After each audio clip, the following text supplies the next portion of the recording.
wujudul hawadis, berbeda dengan makhluknya. Tentang zatnya Allah juga demikian, tidak boleh kita membayangkan Allah seperti apa. Wah, Allah itu tinggi besar misalnya, tidak boleh. Kita tidak bisa menjangkau zatnya Allah dan juga tidak bisa menjangkau sifat-sifatnya Allah. Saking tidak samanya zat dan sifatnya Allah dengan zat dan sifatnya makhluk. Kalau orang terlalu mendalami itu, berlebihan dalam membahas tentang itu, akhirnya jatuh kepada hal-hal yang dosa, akan tersesat orangnya. Wa hawa illa hawa fi mahawi ta'til, tidak akan sampai kepada hal yang benar, justru akan menjadikan orang salah di dalam memahami Allah dan sifat-sifatnya. Cukup kita yakin Allah itu ada. Jadi Allah itu ada, berarti Allah itu walaupun kita tidak melihatnya ada. Perkara yang ada itu tidak harus dilihat. Contohnya seperti angin, itu kan ada. Namun kalau kita lihat angin itu bentuknya apa, kan tidak bisa. Jangan kita menganggap yang ada itu harus terlihat, karena banyak barang yang ada namun tidak bisa dilihat, apalagi Allah Subhanahu wa Ta'ala. Adanya Allah tidak mengharuskan kita harus melihat Allah, karena memang kita tidak mampu. Namun kita cukup meyakini adanya Allah. Yang mampu melihat Allah di saat masih hidup di dunia hanyalah Rasulullah Sallallahu Alaihi Wasallam. Nabi Musa menginginkan melihat Allah, kemudian Allah mengatakan, lihat gunung itu, aku akan menampakkan zatku ke gunung. Kalau gunung itu mampu melihatku, maka kamu akan mampu melihatku. Ternyata Allah menampakkan zatnya ke gunung, gunung hancur. Gunung yang besar saja hancur ketika Allah menampakkan zatnya. Apalagi kemampuan manusia. Manusia melihat cahaya yang terang tidak mungkin mampu, tidak mampu. Jadi kita memandang sinar matahari saja loh, itu makhluk Allah, kita tidak mampu untuk memandangnya, tidak mampu untuk melihatnya. Maka cukup bagi kita meyakini adanya Allah, tidak harus kita melihat Allah di saat di dunia ini, dan memang kita tidak mampu melihat Allah dengan mata kepala kita. Jangan kemudian kita istilahnya memaksakan diri, kalau saya tidak melihat Allah saya tidak akan percaya misalkan. Tidak boleh. Kita cukup yakin adanya Allah, kuasanya Allah. Nanti kalau kita sudah berada di surganya Allah, kita akan melihat zatnya Allah. Wujuhu yawma idzin nadhirah ila rabbiha nadhirah. Wajah-wajah orang mukmin di saat berada di surga bersinar, berseri-seri, penuh dengan kegembiraan, dan mereka semua akan melihat zatnya Allah Subhanahu wa Ta'ala. Nikmat yang terbesar di akhirat adalah memandang zatnya Allah, Tuhan yang kita sembah, menampakkan wujudnya di hadapan kita semua ketika kita berada di surganya Allah. Namun tidak boleh kita bayangkan seperti apa atau seperti apa, karena Allah tidak seperti apa-apa. Laisa kamitslihi syai'un. Kita juga percaya terhadap kuasanya Allah. Allah ada, Allah kuasa, Allah dekat dengan kita. Terus kita tanamkan bahwa Allah itu ada. Nanti kuasanya Allah juga ada. Kalau Allah itu ada, nanti tidak sekedar ada namun lemah, tidak. Allah itu zat yang maha kuasa. Wallahu ala kulli syai'in qadir. Allah itu terhadap segala sesuatu itu maha kuasa. Kuasa Allah ada karena Allah itu ada. Dan Allah itu sangat dekat dengan kita, dan Allah selalu melihat apa yang ada pada kita. Mau dekat, lebih dekat kita, dekat Allah daripada orang lain. Sangat tahu apa yang terjadi pada kita, selalu melihat tidak hanya yang zahir, apa yang ada di hati kita, keluh kesah kita itu diketahui oleh Allah. Allah tahu betul kita itu sedang menghadapi apa, Allah tahu.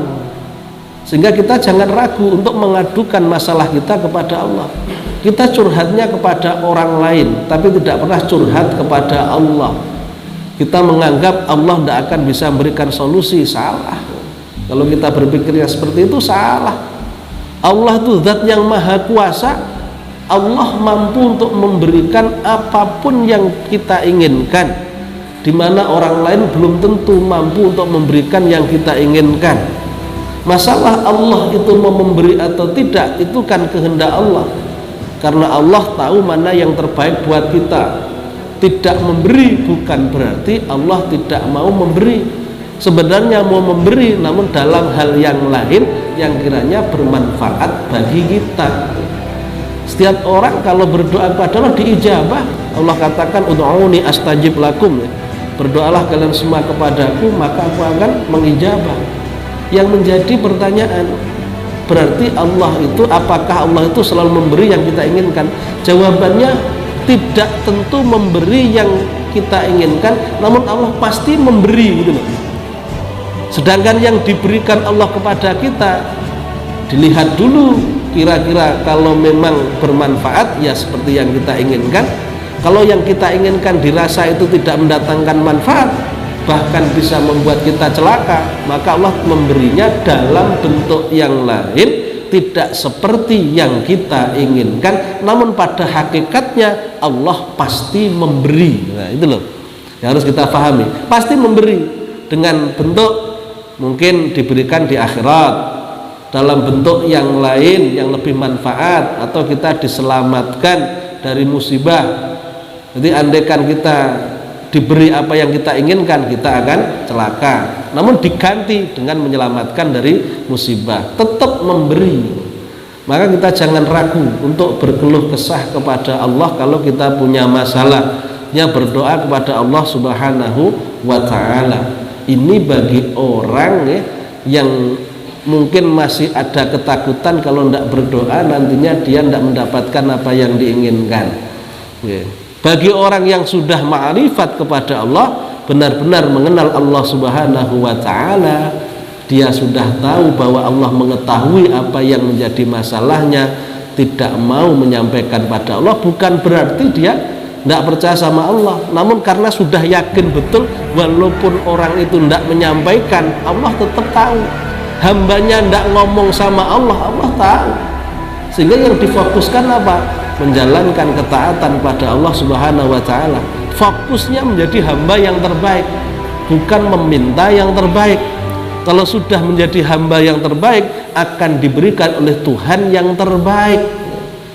Yang jadi masalah di kita itu tidak mau menjadi hamba yang terbaik, namun meminta yang terbaik. Akhirnya permintaan kita seringkali tidak diberi oleh Allah, karena kita belum menjadi hamba yang terbaik. Kalau kita sudah menjadi hamba yang terbaik, maka baik meminta atau tidak meminta, Allah akan memberikan yang terbaik kepada kita. Untuk menjadi hamba yang terbaik, kita harus melawan kemauan hawa nafsu kita. Musuh yang terbesar dalam diri kita adalah nafsu kita. Nafsuka allati baina jambaika, ada aduika nafsuka allati baina jambaika. Musuh yang paling berat adalah nafsu yang ada pada dirimu. Makanya kita harus memaksakan diri untuk melakukan kebaikan, dipaksa. Tanpa dipaksa tidak akan mungkin kebaikan itu datang dengan sendirinya dengan mudah, itu tidak mungkin, harus dipaksa. Jadi kalau kita sudah yakin yang kita lakukan akan manfaat, maka kita tidak akan ragu untuk melakukannya. Ada batu besar, di bawahnya ada emas, kita disuruh ngangkat batu itu tidak akan males. Kenapa? Karena kita tahu di bawahnya ada emas. Ada batu kecil, di bawahnya ada emas, kita tidak tahu kalau di bawahnya ada emas. Walaupun kecil, ringan kita lakukan, namun tidak mau kita melakukan karena kita anggap tidak ada manfaatnya. Walaupun berat, harus mengangkat batu yang besar dengan segala cara, tetap dilakukan karena di dalamnya, di bawahnya ada emas. Bayangkan privat nih, penambangan di bawah tanah.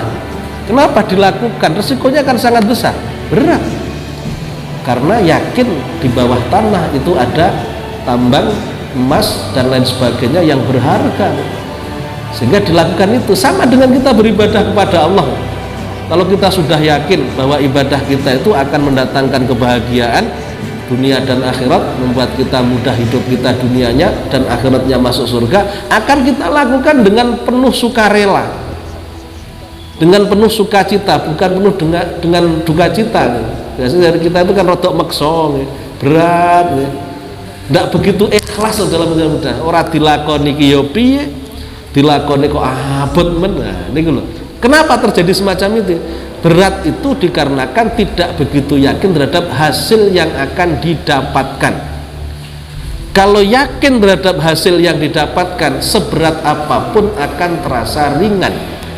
Makanya keyakinan terhadap apa yang diberikan Allah kepada kita harus terus kita tumbuhkan dari setiap kebaikan yang kita lakukan. Allah katakan, man amila sholihan falinafsi wa man asa'a fa'aliha. Barang siapa beramal kebaikan, maka manfaat itu akan kembali kepada dirinya, dan barang siapa yang berbuat maksiat, maka dia akan menanggung resikonya.